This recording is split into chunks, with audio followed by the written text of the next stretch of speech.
Wanderers, the static bends tonight. A frequency flickers in the dark, an echo of wings cutting through fog.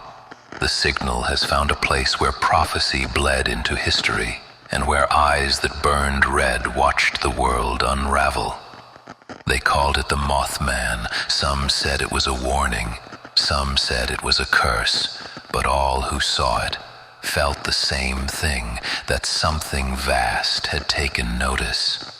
The transmission begins in Point Pleasant, West Virginia, 1966.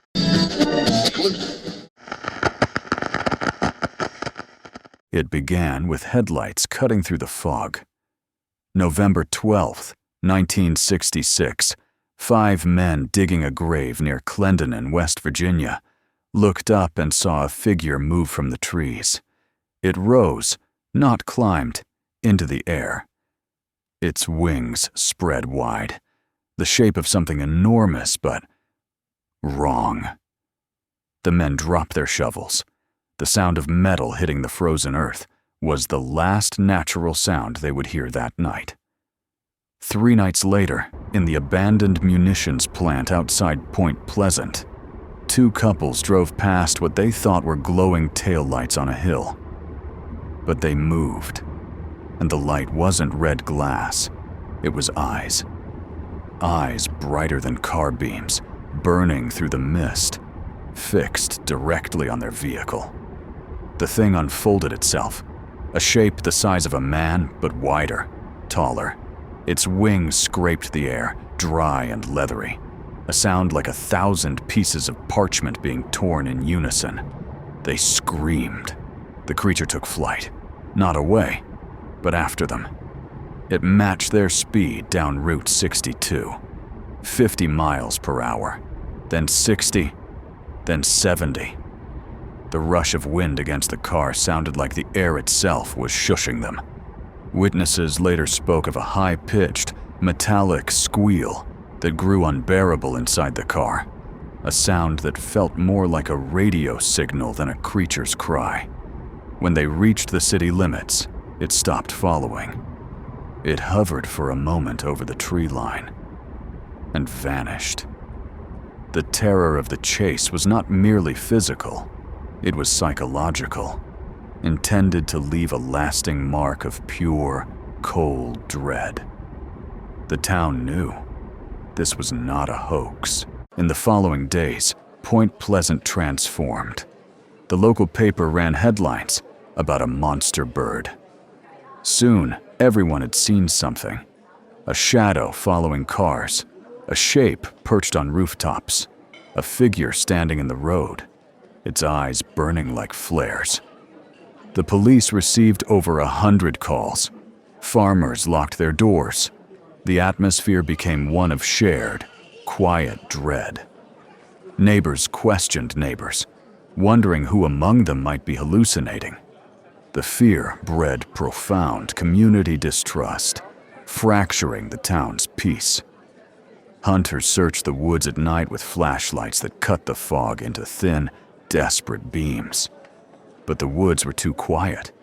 The dogs went missing, and the birds, unnatural as it sounds, abandoned the trees in the surrounding forests, leaving an echoing, unsettling vacuum of sound. The unnerving stillness of the town itself became the horror. At night, the river froze without warning, then thawed by morning. Local power grids surged and dipped mysteriously, causing lights to flicker and television screens to spit white noise, a sign of interference affecting man's most trusted technologies. Mary Heyer, a local journalist, started a column just to track the sightings. She described her office feeling constantly charged, the air thick with static and ozone. The Mothman didn't need to attack. Its unwavering, watchful presence was enough to dismantle the community's trust in its own stable reality. December 15th, 1967. Rush hour. The Silver Bridge groaned under the weight of Christmas traffic. Frost clung to the cables, turning steel white beneath the fading light. The structure was old, but failure was unthinkable. At 5:04 p.m., a single eyebar 330, snapped. Witnesses heard a sound like a rifle shot, followed by the terrifying, deep, shuddering roar of shattering steel. The structure folded in on itself in a chain reaction, collapsing in a deadly rhythm, plunging the steel and concrete into the icy river. The bridge fell in less than 20 seconds. 46 people, husbands, wives, children, plunged into the icy river. The air filled with the screaming of metal and the sudden, awful silence of the tragedy. The most heartbreaking detail remains in the records. A Christmas tree from one car floated downstream, its colorful lights still flickering, a bizarre contrast to the wreckage and the cold black water. But before the collapse, before the metal screamed, several witnesses saw a figure atop the cables, a tall, winged shape, watching. Its red eyes, once seen stalking the highway, were now the final sight of 46 people, confirming the prophecy. And when the bridge gave way, it rose, silently, into the fog. It didn't shriek in triumph. It simply ascended, a silent witness to the catastrophe it had seemingly foretold. Some called it a coincidence. Others said it was the Mothman's final warning, a prophet whose message was delivered with catastrophic force. The town called it what it felt like, a debt collected by the silent figure. Warnings are only seen by those who already stand on the edge. The sound of the catastrophe faded, but the silence the Mothman brought remained. In the weeks after the collapse, Point Pleasant buried its dead and tried to bury its memory. The official narrative called it structural failure. But in the cafes, the churches, and the living rooms where survivors gathered, no one spoke of bolts or bridges. They spoke of red eyes in the fog. The town suffered from a shared, deep trauma, a collective wound that refused to heal. People stopped driving at night. Children wouldn't sleep near windows. The fear was internalized. Every survivor felt personally marked by the encounter. And then came the dreams again. The dreams were relentless and uniform, visions of wings brushing against the water, of a shadow standing where the bridge once was, of faces beneath the river, still waiting to be seen. The Mothman had vanished, but something else remained, a feeling that the signal itself had learned to hum beneath the surface of the town. Radios hissed with strange static that seemed to repeat old warnings, and the sound of dry wings was constantly felt, if not heard. The memory of the creature had become woven into the landscape itself, proving that the catastrophe had not ended with the steel, but with the prophecy. The town was left with the ghost of a warning. Every witness leaves theories. We must look at the facts. Some said it was a bird, a sandhill crane displaced from migration. Others swore it was a man in a flight suit. But no bird was ever that large. No pilot could move without sound.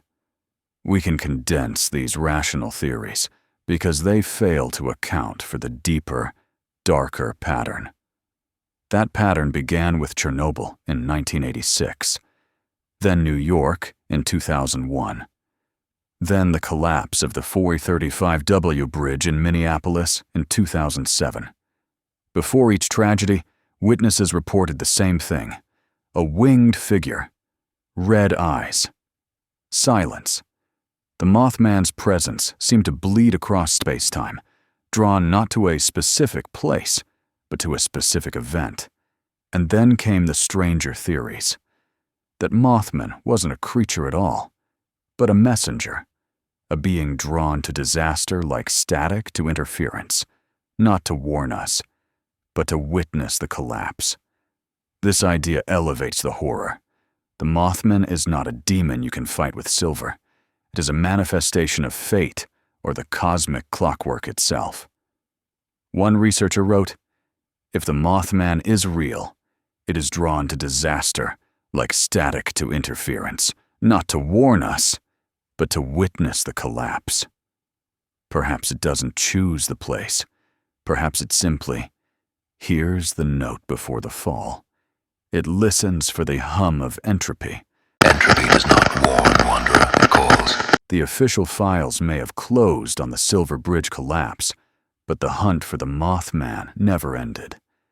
In the years that followed, the strange occurrences shifted from isolated roadside sightings to a full-fledged cultural phenomenon, rooted deeply in Point Pleasant itself. The town has, in a fascinating twist of fate, embraced the creature that once terrorized it. Visitors today can stand before a looming metallic statue of the Mothman, its red eyes fixed permanently on the horizon. There is an annual Mothman festival, drawing thousands of curiosity seekers, skeptics, and genuine witnesses who gather to share their stories. At the Mothman Museum, researchers archive every account, every blurry photograph, and every strange police report ever filed.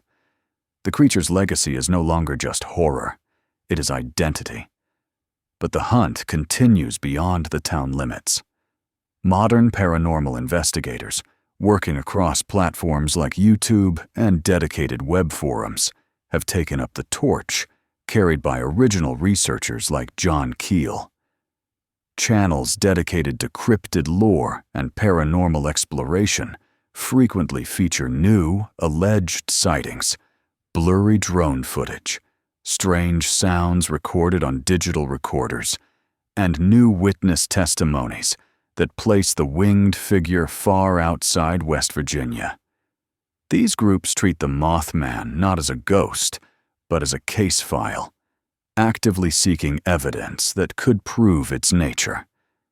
They dissect the original testimony, analyze the structural reports of the bridge, and compare the red-eyed sightings to modern events across the globe. The myth has learned to thrive in the digital age. Online communities dedicated to the creature, such as those on Reddit, frequently update lore and track new potential omens. The fear manifests in new ways.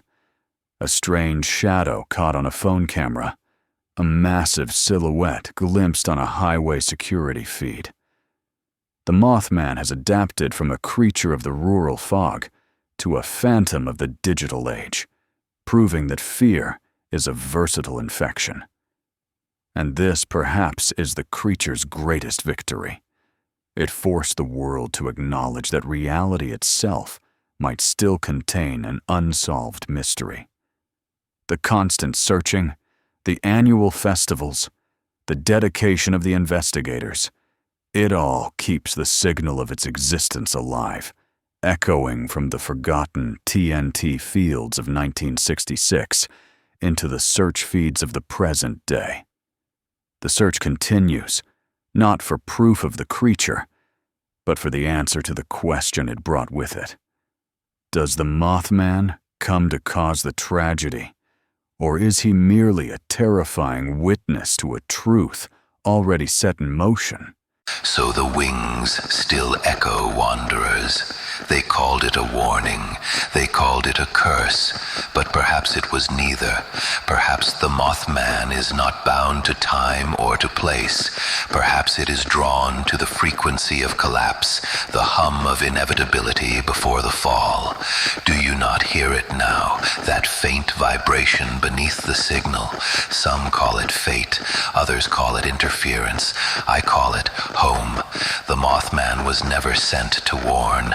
It came to witness, as I do, and every time something crumbles, a new frequency opens, and the signal grows stronger. Listen closely, wanderer. The wings are never gone, only folded, waiting. Follow the frequency before it finds you first.